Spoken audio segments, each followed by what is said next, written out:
Mag-inang Ligarda, guilty, nahiya sa sinabi ni PBBM at analyst na diskubreng hindi na babalik ng bansa ang mag-ina. Ibig bang sabihin, pipiliin nilang umuwi ng nakaposas? Halika, atin itong pag-usapan mga kaibigan. I don't think tataka sila. Babalik yan. Okay, sir. Babalik yan. Naniniwala kami babalik. Thank you, sir. Baka gusto nilang umuwi na nakaposas pag hindi sila bumalik. Well, duda ako kung babalik siya. Mag-inang Ligarda, guilty nga ba? At nahiya nga ba sa sinabi ni PBBM? At bakit nakikita ng isang analyst na hindi na babalik ng bansa ang mag-ina at pipiliing umuwi ng nakaposas? Tumatak ngayon sa buong bansa ang matapang at walang atubiling paninindigan ni Pangulong Ferdinand Marcos Jr. laban sa katiwalaan sa pamahalaan.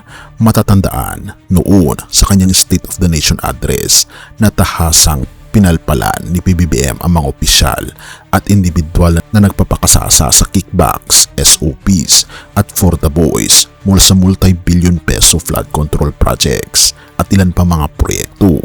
Ang matinding utos at paalala ni PBBM na mahiya naman kayo. Kamakailan lamang, nag-inspeksyon ako sa naging epekto ng habagat ng bagyong Krising, Dante at Emong. Kitang-kita ko na maraming proyekto para sa flood control ay palpak at gumuho. At yung iba, guni-guni lang.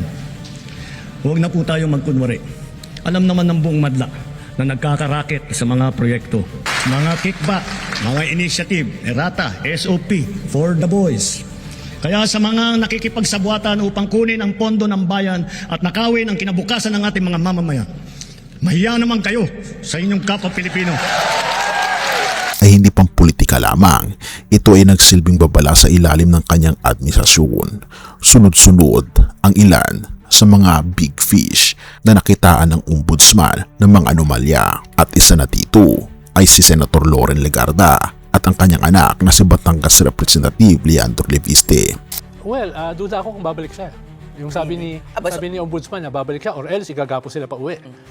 Tingin mo ba si Loren tsaka yung anak niya na she has a reputation to protect. Na If she hindi na babalik, anong ibig sabihin nun? anong pipiliin mo? Reputation o yung makukulong ka kahit isang araw lang? Mabilis na umalis ng bansa sa gitna ng plunder investigation at NBI subpoena. Sa gitna ng pinaigting na investigasyon ng Office of the Ombudsman kaugnay sa anomalya sa flood control projects, labis na nagdulot ng haka-haka at kontrobersiya ang biglaang pag-alis ng mag-inang mababatas na si Senator Loren Legarda at ang kanyang anak na si Batangas Representative Leandro Leviste. Mabilis na bumiyahe papuntang abroad.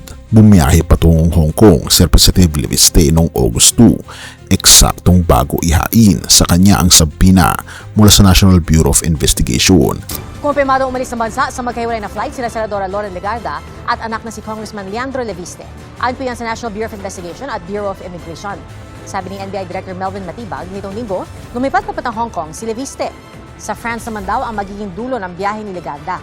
Wala namang balakid sa pag-alis ng bansa ng mag-ina ayon sa immigration. Si Senator Legarda naman ay umalis patungong France. Ayon kay Senate President Sherwin Gatchalian, walang hininging travel authority o permiso ang senadora kaugnay ng kanyang pagbiyahe sa Europa. Although kapag personal ito ay hindi na ito kailangan, ngunit nag-aayon ito ng 3-day medical leave. Meanwhile, Senator Erwin Tulfo said Senator Loren Legarda filed for medical leave from August 3 to 5. Tulfo says this was the reason why Legarda was absent during Vice President Duterte's impeachment trial hearings this week. Ang babala ng ombudsman, malinaw ang pahayag ng Office of the Ombudsman na patuloy ang investigasyon at naniniwala silang babalik ang dalawa sapagkat kung hindi, babalik sila ng nakaposas. Pakinggan pa natin si Ombudsman Remulla. I don't think tataka sila. Babalik yan. Okay, sir. Babalik yan. Naniniwala kami babalik. Thank you, sir. Baka gusto nilang umuwi na nakaposas pag hindi sila bumalik. Flight is guilt. Babalik pa ba ang mag-ina o takot na sa non-billable plunder case? Binigyang diin naman ng isang political pundit na si Ronald Llamas at ang iba pang mga taga-Masid na ang ginawang pag-alis sa gitna ng mga seryosong investigasyon ay nagpapakita ng labis na kaba. Pakinggan pa natin siya.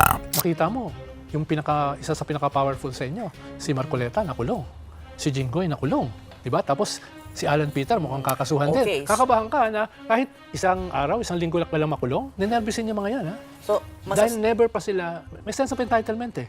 No? Makukulong siya? Tingin ko hindi na i-risk yun. Dahil sa matatag na anti-corruption drive ng PBBM administration, alam ng sino mang naharap sa kasong plunder na wala itong piyansa at hindi maaring daanin sa impluwensya lamang. Sa pagtatago at pag-iwas sa proseso ng batas, pinalalakas lamang nito ang prinsipyong flight is guilt. Isang malinaw na senyales na tila hindi na makakayanan ng mga sangkot ang bigat at katotohanan ng mga ibinunyag ng pamahalaan.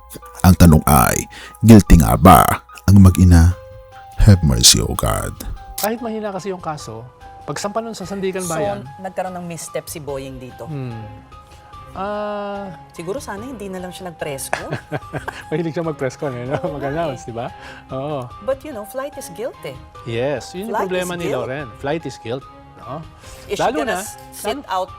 Lalo na kaya hindi siya dadalo. Ba hindi siya babalik immediately during impeachment? Yeah. Her 2-day absence na nga was a bit 2 days lang ba? Parang buong linggo siyang wala. I'm not sure. from the impeachment trial. Yeah, from the impeachment, Kasi- yung 3 days 3 na. days ba? 3 days. Okay. Ano, nung Wednesday, wala rin siya. Ipinapakita ng mga kaganapang ito sa ilalim ng matuwid na pamumuno. Ang katotohanan ay laging lalabas at ang katarungan ay hindi may pagkakaila sa mamamayang Pilipino.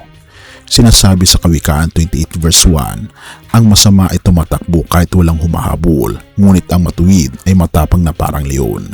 At binabanggit sa Lucas 8 verse 17, sapagkat walang anumang nakatago na hindi mabubunyag, ng anumang lihim at lalabas sa liwanag.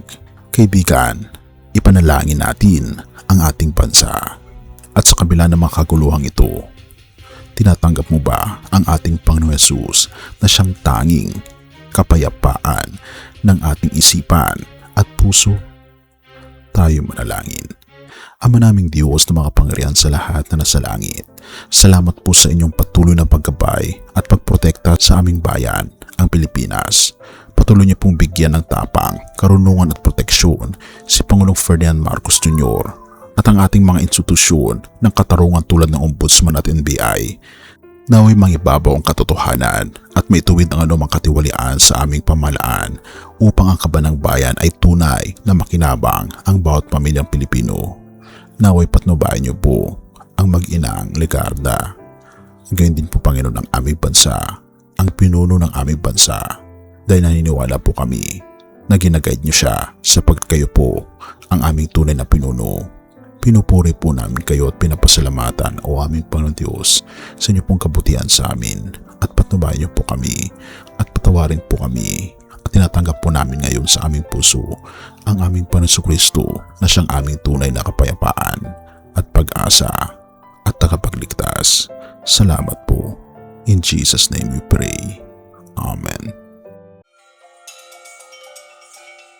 Bago natin ipagpatuloy kaibigan, siya nga pala ang Great Controversy na isa sa mga pinaka-kontrobersyal na libro dahil tumutukoy ito sa mga propesiya sa libro ng Daniel at Revelation na nagaganap na sa panahon natin ngayon bago ang pagdating ng ating Panginoong Diyos ay pinamimigay na namin ng libre sa pamamagitan ng PDF. At ito ay nasa limited lamang na panahon kaya i-click mo sa description sa baba upang ma-avail mo kaibigan ang napaka-importanteng libro ito na magbubukas sa iyo sa mas maliwanag mong hinaharap. Purihin ang ating Panginoong Diyos at tayo magpatuloy.